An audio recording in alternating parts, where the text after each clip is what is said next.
Hey, peace world. Thanks for pressing play on another Pay Me No Mind sports and entertainment video. My name is Wood. Please consider becoming a subscriber to the channel if you like sports, mainly boxing, hip hop, movies, TV talk. Check me out. Also, if you like the way any of the information is being presented, preview, review, recap, analyze, broken down, hit that like button for me.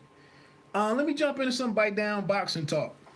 Um, just some random stuff. I'm getting ready to get into just a quick note on the Macho documentary on Showtime. I would strongly advise you to check that out if you like the sport. Claressa Shields moving to the MMA world, signing up with the PFL. It's that professional fighting league.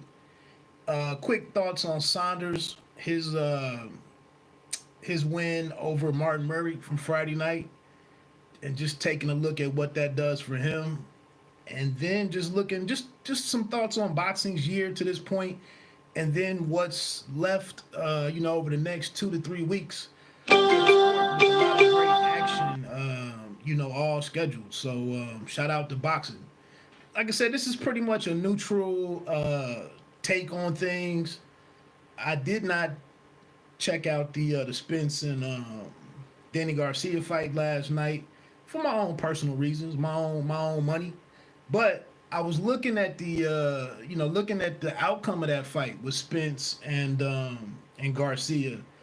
I don't know what Spence's next move is. I'm not really trying to suggest that he go either any particular way. Again, I don't make any money from that, so what's the sense of me sitting here trying to add to the conjecture? What I am saying though is I don't think that performance really. I don't think that's a catalyst for Pacquiao. 40 something, 41, 42, 40, whatever he is, a 40 something year old Pacquiao. I don't think that's uh, the performance for him to go sign up to face a Spence. I also don't know. I really don't know what Pacquiao's contractual status is right now. Whether he's with the PBC, he's independent, or whatever it is. Because it looks like he was working on a fight with Terrence Crawford earlier in the year, at the beginning of the year, and then also there was talks of him facing. After those broke down, there were talks of him facing Garcia, and I would imagine that's an intriguing fight for him. And then we also know that the fight is out there with him and a hybrid fight with him and Conor McGregor. But this in the boxing world, that didn't look like a Spence that Pacquiao wants to fight whatsoever. With us watching a dominant performance from Spence over Danny Garcia, winning 7 or 8 rounds on two of the cards, if I saw that correctly. So, but thinking of that, taking a look, I just mentioned that Macho documentary on Showtime that's on demand right now, the story of Hector Camacho. It's crazy to watch. They get to the end of it, and you see Ray Leonard and Hector Camacho face each other. Earlier in the program, you saw Ray Leonard calling some of the Hector Camacho fights, and I'm just sitting here like, with mentioning Pacquiao against Spence. Mayweather has to be in a hell of a situation where he doesn't have to consider coming out here and looking bad against the Errol Spence Jr. or any of these other young cats. I mean, to see Ray Leonard in the documentary facing Hector Camacho, Ray Leonard had nothing that night. But it speaks to the era that it was, because Ray Leonard came off the bench after being on a 6-year break and comes in and fights Camacho at middleweight. So it's just interesting. I was saying this in my little review of the Macho documentary. It's kind of tragic that the same thing continues to happen with some of these fighters, with a lot of these fighters, ending their runs with nothing to point to. And Mayweather is one of the guys who beat that. He defeated that. What's his name? Andre Ward. He's another cat that's walked away seemingly not needing to go out there and take some huge risk and getting embarrassed. I mean, Sugar Ray was in there rolling around on the mat, you know, visibly stunned. And I would imagine a sharp Sugar Ray, even as good as Hector Camacho was, I don't think he'd be much competition for, you know, a sharp, you know, Sugar Ray Leonard and whatnot. So that's crazy. But like I said, with Spence looking the way that he looked last night, I don't see Pac-Man signing up for that fight. I really don't. So I don't know where Spence goes. I had heard something about, you know, a potential rematch with Sean Porter. I don't know. It'll be very interesting to see what Spence and the PBC does next. And I'm gonna leave it at that with the Spence talk. But check that Macho documentary out if you like boxing. You know, check it out. It's worth it. Watching the humble beginnings of a Hector Camacho, watching his family being involved, seeing where his career took off from winning the New York Golden Gloves, you know, working himself into becoming a prospect, watching himself becoming a contender, winning the first title, watching how the team changes, all the while he's battling a cocaine addiction, seeing how the team flipped over or turned over. You see the involvement of Don King, and then you just see things starting to slip away from the guy. Although, like I said, it's crazy that he fought all the people that he fought. You know, I just mentioned Leonard. He fought Trinidad. He fought De La Hoya. He fought Duran, Chavez, Edwin Rosario. It's just such a different era back then. So it makes you appreciate the game, you know, to a different level. I had to talk about Claressa Shields really quickly. I saw where she came out and mentioned that she would beat the shit out of Jake Paul. You know, that's Claressa. But what I saw this earlier in the week that she signed a deal with the PFL to move over to MMA, and she said that she was interested in competing in both MMA and boxing in 2021. You know, she's ambitious, and I would imagine that, you know, she has to do this out of trying to get paid. You know, needing to make money, needing to earn, and especially while she's in her prime at 25 years old. And you know, from what I understand, there were talks of Zuffa Boxing with Dana White, with there being an all-women show that was being put together. I don't know what that was going to stream on, maybe Fight Pass or something, but it fell apart. It was being put together for Las Vegas, and for some reason, it couldn't get worked out. It couldn't get cleared for like the protocol for COVID-19 and whatnot. So there's some whispers out there that, you know, the powers that be didn't want this to happen, or they thwarted this from coming together. And I was excited about this. I don't really know much about Marie-Eve Dicaire, who she was supposed to fight for the an undisputed super welterweight status.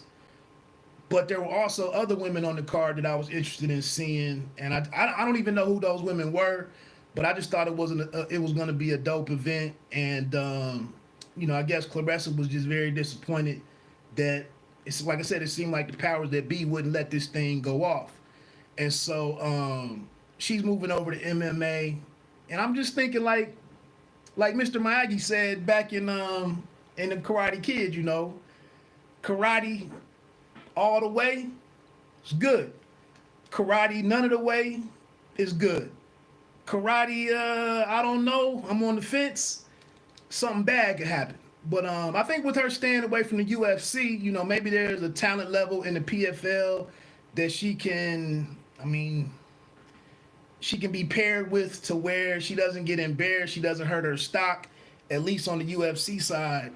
And it's something for her to do. But you know, I saw some video of her working out in the cage, working with John Jones.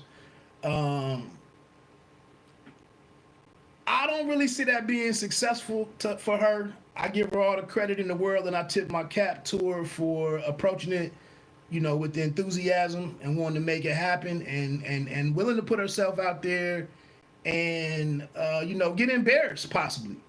We saw the situation with Heather Heat Hardy, where her face was all smashed up. We've seen where Amanda Serrano's been over there. The one, the one female that's out there in Vegas with Mayweather Promotions, Ava something. We've seen her go over there. She's done pretty well, to be honest.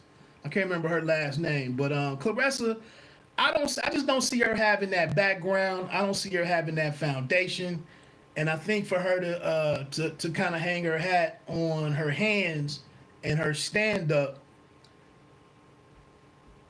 a good MMA fighter is not going to stand up with you, and they're not going to allow you to. I mean, and you can't even sit in your stance and be comfortable. Your feigning is different. You can't even sit in your stance because you have to worry about feet. You have to worry about knees, legs being kicked in the shin, and that alone, you got to build up. You got to get your body hardened to take kicks to the shin. Here's somebody who's been kicking shins and leg kicks, for 15 years, and here you are in 12 months, 9 months of getting your body used to that type of punishment. I just don't see this playing out well for her. And a million things can go wrong on the ground. You just don't have any it's not muscle memory for her. It's not I just foresee her thinking too much and just being abused. Like, it could be things that you think you were trained well on, and I'm seeing this happen and I know what's happening, but somebody is using that to their advantage. Same as if she would have an Amanda, a Nunes in the boxing ring. She would completely undress her in a fighting sense. I just think I think it doesn't end well for her, but like I said, maybe it's a way for her to make some money. And we have to see until they get that fight worked out with her and Savannah Marshall. At some point, I would imagine that's going to be a priority for somebody. But that's another thing, to start messing with the discipline that you're focusing on versus boxing versus MMA. Again, trying to have a foot in both worlds just doesn't bode well, in my opinion. Moving on to Billy Joe Saunders and Mark Murray from Friday night. Saunders can fight, man. I like Saunders' game. He can do a little bit of everything. Not great power, but he knows the game. He knows the sweet science. He can be physical. He can be dirty. He can be firm. He's always going to kind of be pushing the envelope. And then, like I said, his skill set is legit.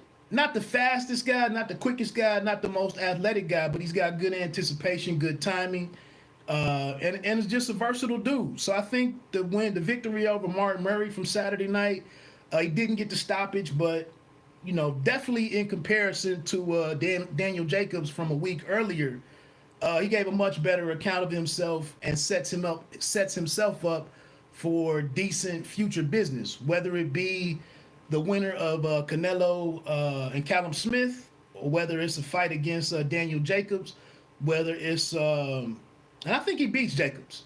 I think I don't know if Jacobs can get to the gears necessary to beat one of the top guys at super middleweight. I'm tired of the excuses. Of course, anything is possible. And maybe Jacobs, being a Brownsville guy, maybe he's one of those guys who performs when his back is truly up against the wall. But I think it's sad for you as a professional that you need to be in that type of circumstance for you to do what the hell you're supposed to be doing. I also heard Jacobs' trainer, what's his name, Fareed Sama, on the Akin Barak show this week. And I didn't like he didn't say anything truly scathing about Daniel Jacobs, but it's just like Jacobs just seems to be in this place where he's not receptive to training anymore. And when your trainer can't motivate you, when your trainer can't steer you, when you're no longer coachable and you're not a self-starter you've proven that you're not a self-starter. I really don't know what can help you except for you to be in a bad situation under the lights, and you fight or fly, or fly or fight. Um, but I would take Saunders over Jacobs right now. Maybe not to embarrass Jacobs, but definitely get a decision. Um, Jacobs' next move, it might be, it might be if they could get a rematch with him and Triple G. I mean, that might be about the best look for Jacobs right now. But Saunders, like I said, I think Saunders does well if it did well for himself, and it's a chance to, like I said, to either face the winner of Canelo and Callum Smith, provided that that's Canelo. I mean, if Smith was to get the upset, that would probably, I'm sure that would be a rematch, and they go from there. But I don't know if the world really is clamoring for Saunders versus Boo Boo Andre, but I'd watch that one, and that'd be Andre moving up, 8 pounds, which I'm sure he doesn't want to do. Matter of fact, I heard him in an interview this week. He was very salty about possibly having to go up 8 pounds just to get a meaningful fight. But I think he'd do it. And him and Saunders, I don't think that'd be the most action-packed fight, but it'd be decent. It'd be a decent fight for for the zone and what they're trying to do. And that's crazy for Saunders, to think that he was a couple of days, maybe even 24 hours within signing a contract to face Canelo earlier this year, and for the COVID situation to derail that and, take that opportunity away from him. And now here he is hoping that the right things fall in place for him to get back to that situation, with the zone and Matchroom not really having any, mainly the zone, not having any leverage or contractual situation with Canelo at the minute. He's on a one and done type deal with them. So who knows what's next for Saunders. But like I said, I thought it was a good performance from him. Either way it goes for him. Lastly, what I was going to get into was just looking at boxing. Again, was looking at the Spence fight last night, Bud Crawford being in the crowd. I don't know what, I heard there was some booing when when Crawford was put up on the big screen. But like I said, without really delving into that whole situation and getting into all of the division in the sport, the division amongst fans, I think boxing has had a hell of a year, man. I think we really need to celebrate the sport. I don't care what platform you like. I don't care what champions or who your pound for pound, top 3, top 5 are. I think boxing did a hell of a here in December with only a couple of weeks left. I think the sport, with all of its dysfunctionality, with all of the everybody working in a silo, all of the issues, you got to have different platforms to watch different fights. The fact that we had so many cards on pay-per-view in the middle of an economic downturn, however you want to look at it, there's been a lot of good that came out of boxing. Did pretty well this year. I know 17 was an excellent year for boxing, one of the best in recent memory. 18 didn't really live up to that. But it was a hell of a bar. The bar was raised so well from the previous year. But 18 was solid. 19 was what it was. And then here in 20, like I said, I think boxing, they say pressure busts pipes and makes diamonds and whatnot. But I think a lot of the parties involved got in their bag and did some phenomenal stuff. And even if you look at the remainder of the schedule, the next 2 to 3 weeks is damn good action. I won't jump into any breakdowns or any of that, but so what next? Actually, next week is what's that? That's the Stevenson card on ESPN. So we get Shakur Stevenson back. Verdejo against Nakatani, who was kind of almost out the door, but he's back. Toka Khan Clary is taking on Shakur Stevenson, who's still at super featherweight, where it looks like he'll be remaining there since he let his title go. at featherweight. But Berlanga is on there against somebody named Ulysses Sierra, who I believe hasn't been stopped before. So, Berlanga is a guy making a lot of noise right now. He has this streak of 15 first round knockouts going. It is what it is, but he hasn't really fought anybody. But definitely a cat to keep an eye on, and we'll see what happens on this card right here. So that's on the 12th. So I guess we get a. Oh, and then you have Colbert and Arboleda over on Showtime next week. Get to see Colbert. Nobody really seems to really care about Richardson Hitchens facing Algenis Mendez. I think that's a hell of a matchup for Hitchens. I don't think he's quite ready for what Mendez is gonna do. And we saw the Xavier Martinez kid in tough against Claudio Marrero a couple of weeks ago. Who's Xavier Martinez being another Mayweather, young fighter.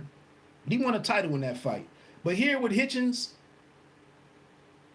like I said, I guess nobody gives a damn about Hitchens. But I mean, he's a young kid, only 11-0. But I think he could be up against it in that fight. Ronald Ellis is also in there against Korbov. So not a hateful card on Showtime. Probably doesn't help them out with the numbers. Showtime has been one of the people. Like I said, Showtime has tried this year. They had the two big events with the pay-per-views with the Charlos, and then with Santa Cruz and Tank Davis.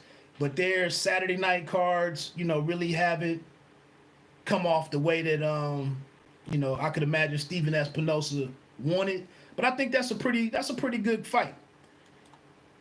And then the week after that, like I said, how can we get mad? You got Friday night boxing again with actually you have Thursday night boxing 2 weeks from now, because you have the NBC Sports Network card with Ring City USA with the pretty exciting lineup, provided the no COVID stuff happens and they lose any of those fights. Charles Conwell is on there, heavyweight Stephen Shaw.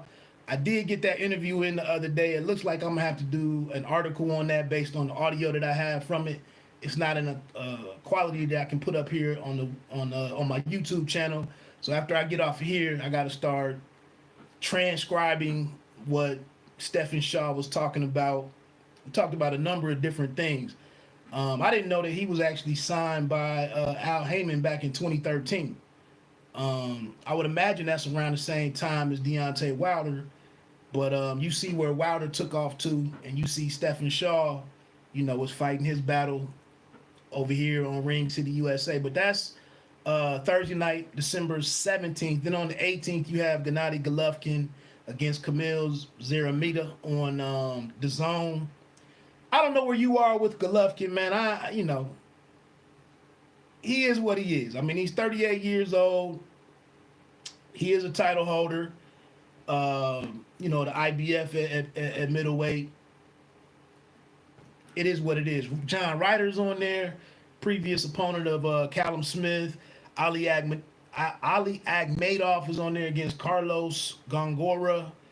Female named Hyun Mi Choi. Somebody they're trying to line up for either Michaela Mayer or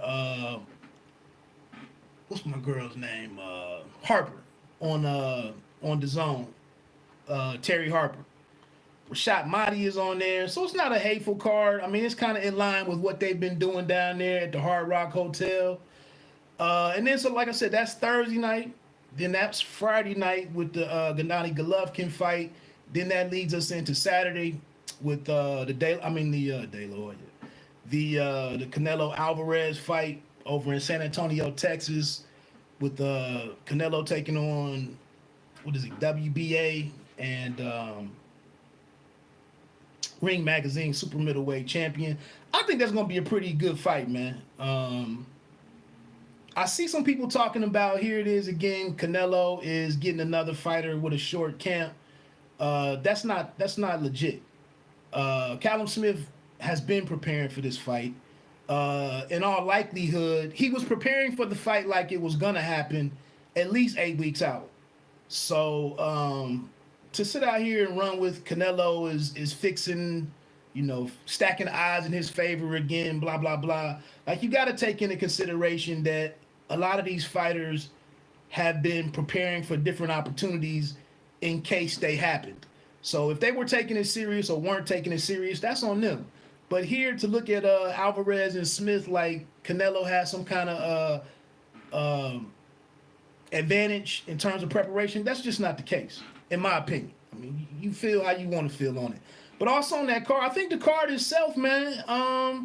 Again, we gotta celebrate boxing, man, and pat some of these guys on the back. This is a nice little card coming together. In terms of the knock against DAZN has been that they haven't been able to provide the straightforward pay-per-view events regularly. They wanted 4 or 5 a year. This card is pretty deep. Julio Cesar Martinez returns against Frankie Rodriguez Jr.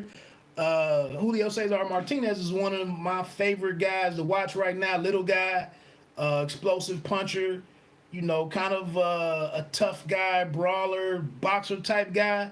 Does it all. I like watching Julio Cesar Martinez. So he's on there. He's under Canelo's promotional outfit. Another super middleweight, a youngster, Diego Pacheco, was on there. I've been liking what I've seen out of him. He's coming along, and it's good to see new life headed for super middleweight. So I want to see what he does next. Alexis Espino is another super middleweight. That's at the beginning. He's only 6-0, but I like what I'm seeing out of him. So he returns. Austin Williams, Ammo Williams is on that card as well. And then I didn't even know this, but Frank Sanchez, the heavyweight, he is scheduled to face Julian Fernandez on there. So that's a pretty decent card. They came together rather quickly with them trying to put something around Canelo, just sneaking his fight in at the last minute. And that's what I was saying last night. I wasn't trying to hate on the whole situation with the card top to bottom of what was with Spence and Danny Garcia. But I'm big on value right now. And if you were okay with going in your pocket for $75 or $80 or whatever with Sebastian Fundora as the co-main event, I have no problem with that. But for me, I kept my hands in my pocket on it. Now you gotta respect my time and my money a lot better than that. Is that lineup that I just mentioned? Is that truly pay-per-view? Is that truly a pay-per-view worthy undercard? Maybe not. But I'm only paying $10 for it. So I ain't railing against it. I'm not yelling about anything. It's part of the subscription and I take it. Like I said, it's all about value. What I saw on that card last night, the outcomes that I heard on the card for $75, I couldn't do it. So that's why I had to pass on that one. I also had some shit with my mortgage that happened this past week that was a pretty interesting heads up that I got to pay some money to fix some shit that the bank messed up. So that $75, I ain't really have it to give to Spence and PBC and Fox Sports. No big deal to me. But that's a hell of a night. And then I skipped next week, December 12th. I skipped the big one. We get Anthony Joshua. He makes it in against Kubrat Pulev. I forgot all about that one. So that's, like I said, the next 2 weeks, the next 3 weeks are pretty decent. The one that closes it out, at least stateside, is I forgot. The same night as Canelo and Callum Smith is back on Showtime with Nonito Donaire and Emmanuel Rodriguez. That's for the vacant WBC bantamweight title. They don't have any other fights listed on there right now. I don't know what's going on with the Jaron Ennis fight. It looks like he may not get in. I know they were trying something. Delorme tested positive with COVID and whatnot, so they were trying to get a new opponent for him. Again, it's been a factor in these things. But Donaire Actually, we were looking at Donaire and Ubali. I think Ubali had was it visa issues. I was really looking forward to that fight, and that's, you know, Showtime tried. When they rolled this schedule out, I thought there were several interesting nights for Showtime, but between mainly because of COVID, um,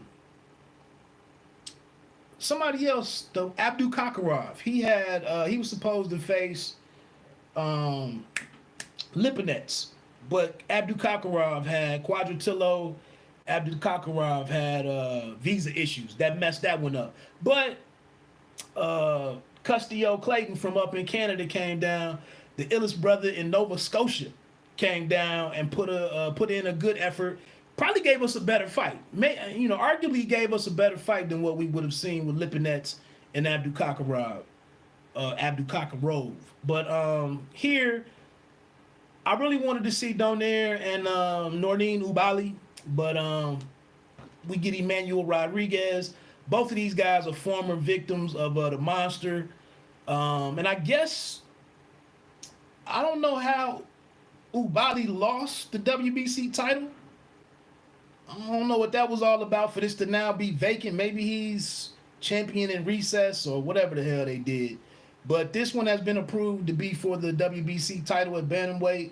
So we get Donaire and Rodriguez. Rodriguez needs to come back and look good after being blown out in 2 rounds by Naoya Inoue. And then Donaire, he needs to get this victory to line up, a fight with to stay, probably to look at and get a fight with Ordine with Ubali. What is Ubali Nordine to face him, in 2021. So, like I said, man, boxing. I don't care what platform you rock with, what promoter you rock with, what your pound for pound top 3 are, whatever. I think boxing has come together and done a pretty damn good job this year, all things considered. And the question, I think, moving forward will be, even with everything they did, even with the good matchups that we did see, and the fight of the year candidates that we have, the knockout of the year candidates that we have, did any of this shit really pay off for the people putting it together? Like I said, Showtime's numbers have not been great. And they put in an earnest effort, to put together a solid schedule for these last 6 months. And I don't think they've really been rewarded with the viewership to really warrant them. Like, what do they do?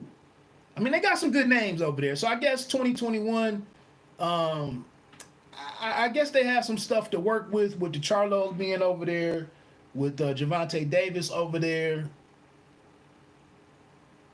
But, what happens with Showbox? Right now, the local cards, the regional cards are all shut down. And that's a very important part of the, of the food chain or the pipeline. That's been shut down. So, who knows what Showtime does. The Fox Sports cards themselves, they haven't really been all that great either, to be honest. Top Rank has done what it's done on ESPN and ESPN Plus. The Zone came and made a strong run here at the end. But what does it all mean for everybody who put their effort into this stuff? We got Ring City coming in the last month or so, doing their Thursday night thing. What's the payoff on that? I don't know. So anyway, man, they only gave me one game to watch in my market today. So it's the damn Bengals and freaking Miami Dolphins. It's terrible. But let me get on off of here again, man. Bite down boxing. Don't let them count you out. Pay me no mind. Sports and entertainment. Had to come in and just chat about some random boxing topics. Check that Macho documentary out. Get ready for the next 2 weeks of really good boxing, great boxing. And then the one that I didn't mention was at the end of the year. It's a Japanese fight on New Year's Eve. I can't even think of the names off the top of my head, but it's two really good fighters at the top of it, and it looks like they're working out a way for it to be at least streamed here in the States. If you're if you're watching boxing on New Year's Eve, that's crazy. Uh, but some of us might be into it like that. But anyway, let me get on off of here, man. Appreciate everybody that rocked with me for a couple of minutes as I talked through the Macho documentary, Spence's next move. In a way, I hit around on that. Claressa Shields moving to MMA, BJ Saunders and what's possibly next for him, and then just celebrating and saluting boxing. Man, let me get on out of here. Pay me no mind, sports and oh, he dropped it too. You don't have to be great to start, but you have to start to be great. One.